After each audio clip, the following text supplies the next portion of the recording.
Salut à toutes et à tous, bienvenue dans ce nouveau numéro du MagEco, un MagEco entièrement consacré à l'économie numérique. Et nous allons vous parler d'une grande conférence qui a eu lieu avec une question centrale: à qui profitera l'économie numérique demain? Morceau choisi dans un instant.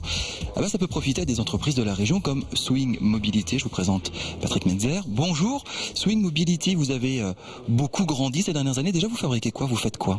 Alors on est acteur global dans le monde de la mobilité. Alors la mobilité pour nous c'est quoi? C'est mettre à disposition de professionnels nomades ou itinérants des logiciels métiers. Donc pour des commerciaux au travers d'une offre produit qui s'appelle Swing Business, des techniciens de maintenance, dans le monde médical et paramédical où effectivement les infirmières, les kinés, ce genre de choses là qui se déplacent et qui sont à l'extérieur de leur cabinet, leur donner les outils qui leur permettent d'accéder aux informations de leurs patients, de leurs clients, etc. Sans cette économie numérique, vous feriez autre chose? Probablement qu'on ferait autre chose, oui, mais c'est clair qu'on est directement dans l'économie numérique, effectivement, si on peut dire ça ainsi, et on profite effectivement de la grosse vague de mobilité qui est un mot qui est utilisé pratiquement tout le temps et systématiquement. Vous en profitez parce que vous grandissez. Donnez-nous un ordre d'idée. Il y a quelques années, vous étiez à combien de personnes? Aujourd'hui, en 2011, quel est votre effectif? On a démarré Swing Mobility fin 2003 avec 3 ou 4 personnes, on va dire, 4 personnes, et à ce jour on est 50 personnes. Et effectivement, on est parti d'un chiffre d'affaires de 0 en 2003 et on est sur 2010 un chiffre d'affaires de 6,5 millions. Ouais. C'est la crise, tout le monde a peur. Est-ce que ça veut dire que votre secteur c'est l'Eldorado? Non, c'est pas l'Eldorado, c'est d'apporter une réponse concrète par un produit qui correspond à une attente du marché.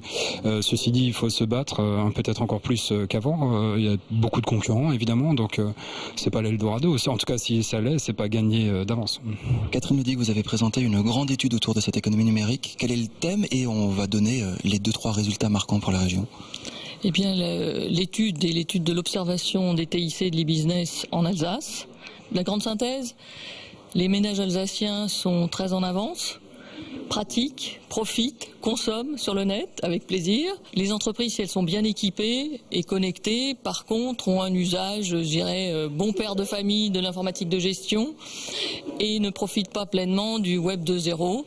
Sont encore, je dirais, en train de se chercher en matière de travail collaboratif, d'intranet, d'extranet.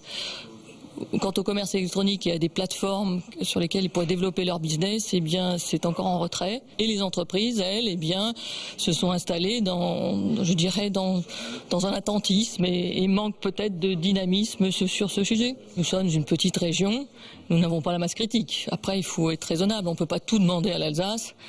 Je veux dire, on y vit bien, peut-être quelquefois trop bien. Résultat, la dynamique numérique n'y est pas tout à fait. À qui profitera l'économie numérique demain? Je vais vous laisser profiter de cette conférence qui a été organisée en partenariat avec les dernières nouvelles d'Alsace, les CCI et le CIC. Reportage, témoignage, on se retrouve dans quelques minutes.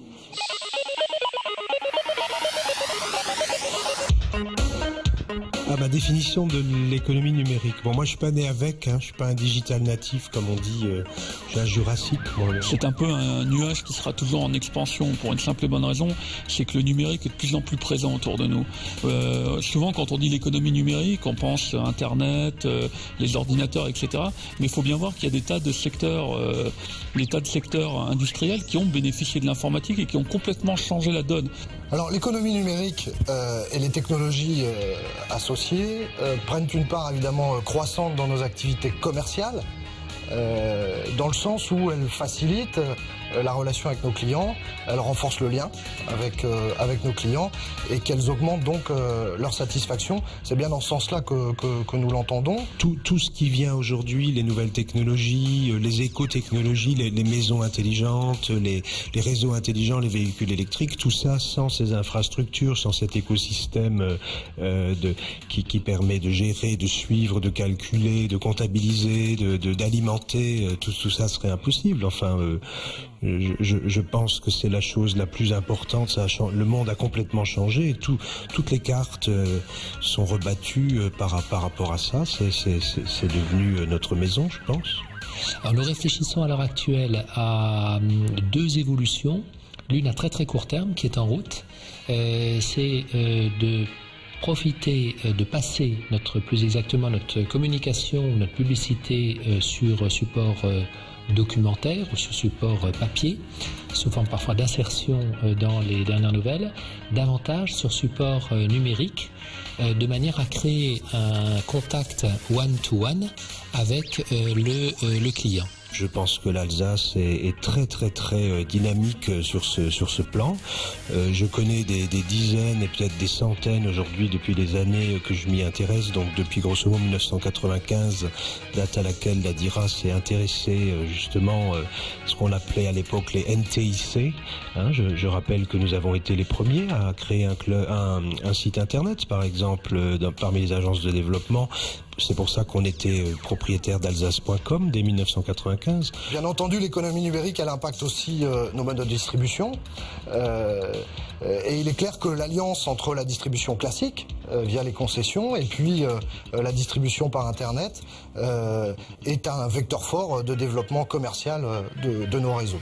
Donc je pense que l'économie numérique, c'est d'abord savoir tirer parti en fait de tous les outils numériques et savoir peut-être redéfinir son métier autour de ce que peut apporter justement cet Internet, etc. Il me semble que plutôt que d'aller vers une communication, enfin plutôt que de maintenir une communication poussée vers le client, auquel cas on ne sait jamais trop si elle est véritablement à propos, aujourd'hui nous avons des clients de plus en plus informés, de plus en plus matures, que nous gagnons somme toute en qualité profonde et en profondeur de contact en amenant les clients à s'exprimer sur nos produits, nos services et nos concessions. Si j'ai une super idée du type Google à mettre en place, je ne vous en parlerai pas, j'essaierai de la mettre en place, puis après je vous le dirai.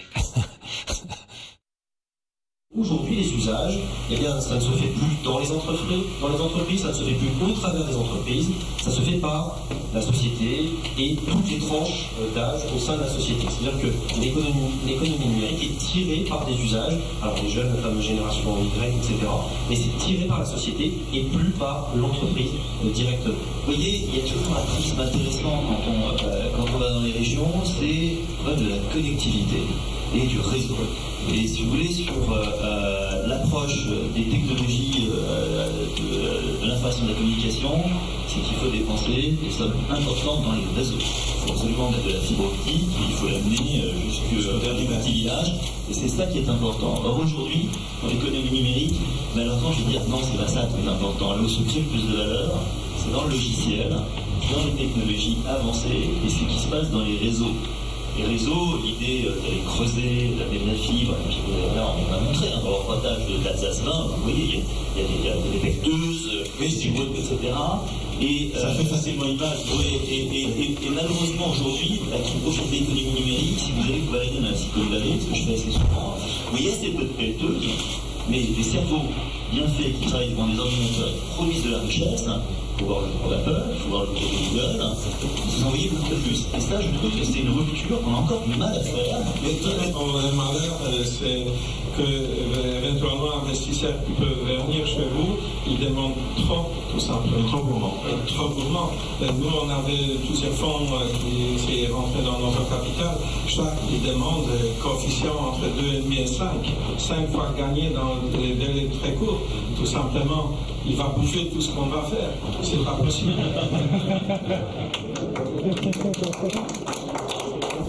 La consommation, vous voyez, des entreprises et 67% des acheteurs consomment directement en ligne sans s'informer sur un point de vente au préalable. Donc ça, c'est un chiffre important.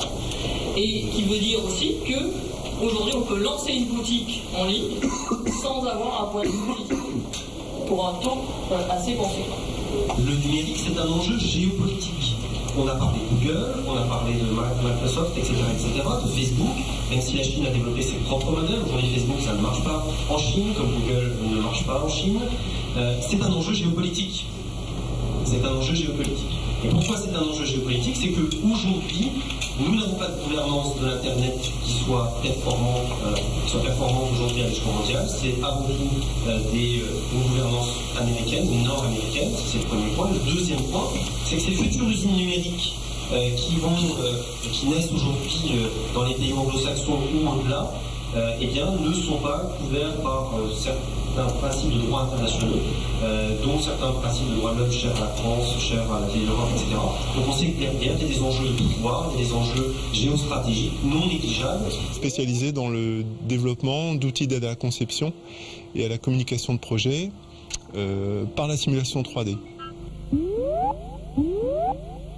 Donc le groupe ACESI, en fait, c'est une société de services informatiques qui fait exclusivement de l'infrastructure informatique. On ne fait pas de fonctionnel, on fait vraiment de l'infrastructure, c'est-à-dire tout ce qui est avant le fonctionnel, avant l'applicatif.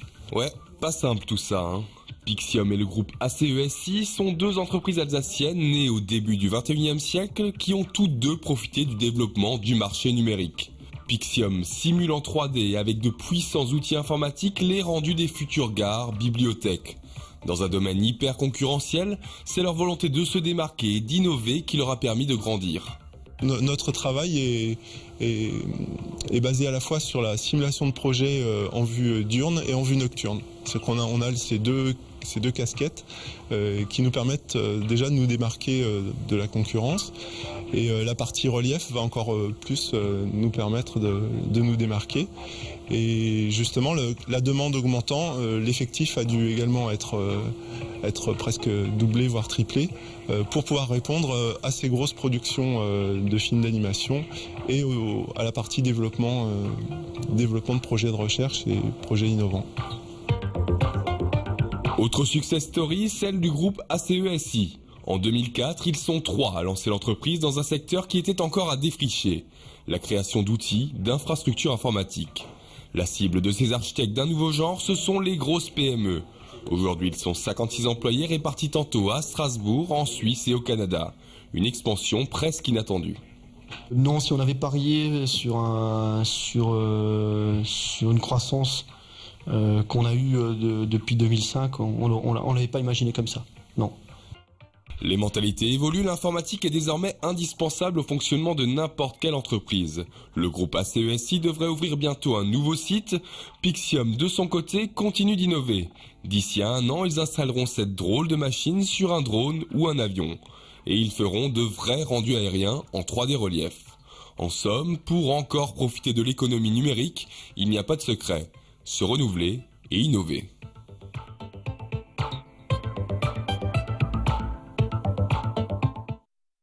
Fin de ce MagEco, vous le retrouvez sur notre site internet, comme quoi Alsace 20 est complètement branché, alsace20.tv. Merci de votre fidélité. À la semaine prochaine.